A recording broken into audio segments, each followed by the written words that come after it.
ভাবুন তো, প্রেমের দেবতাকে যদি এক মুহূর্তে ভস্ম করে দেন মহাদেব, কেন শিব নিজের তৃতীয় নয়ন খুলে কামদেবকে পুড়িয়ে দিয়েছিলেন? সতীর মৃত্যুর পর শিব গভীর তপস্যায় লীন।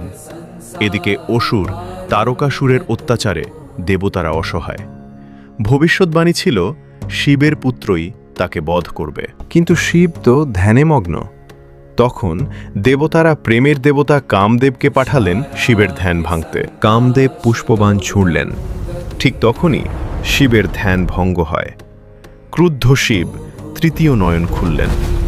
এক মুহূর্তে কামদেব ভস্ম। কামদেবের স্ত্রী রতির কান্নায় করুণ হলেন শিব। তিনি কামদেবকে অশরীরী রূপে ফিরিয়ে দিলেন, অনঙ্গ নামে।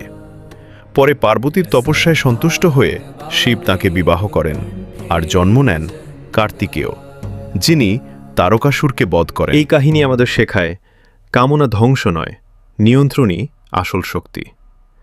এমন আরও পৌরাণিক গল্প জানতে ফলো করুন আর ভিডিওটি শেয়ার করুন।